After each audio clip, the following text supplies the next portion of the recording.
100% of the people in this world do not want to be refugees. By the year 2018 ending, there were 70.8 million forcibly displaced people across the world. Of these, 25.9 million people were refugees.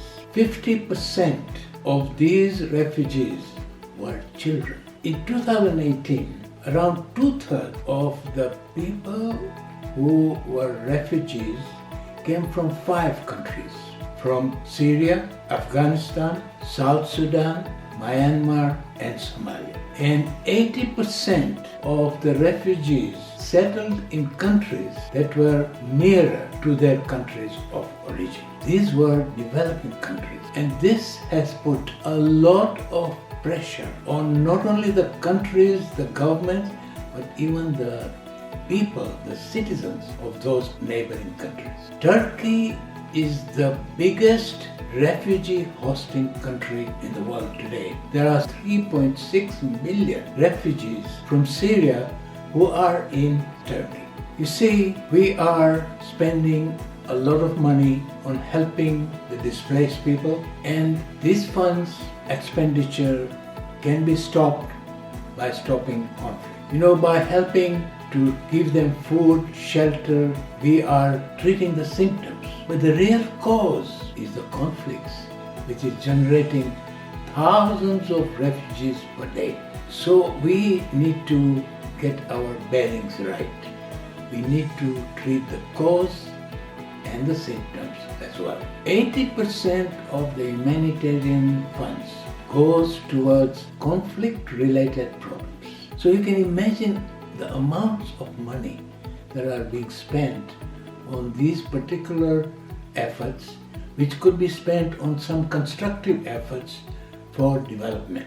Refugees would prefer to be in their own homes, in their own nations, and enjoy a comfortable living rather than be a burden on anyone or any nation. These people, the refugees, had to flee overnight with no possessions at all for their safety and the safety of their families. These are people just like you and me, ordinary people who lived comfortably, who are fairly well off, respectable, and they had a comfortable life. We need to open our hearts and do more to help them to go back to their own homes and their own nations. This will need a guaranteed undertaking by the nations from where they emanated. There has to be a guarantee of safety and security before they can go back to their own homes and their own nations.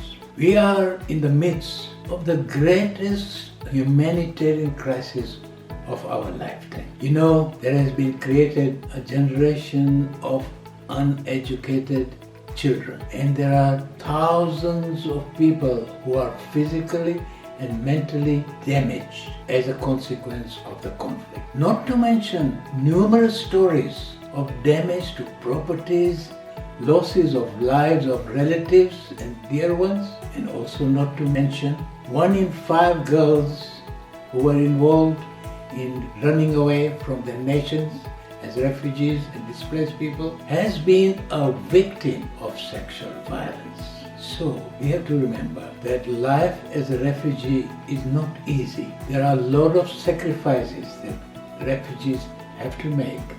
And these are ordinary people like you and me. And do you know that each refugee person remains a refugee for on average 17 years.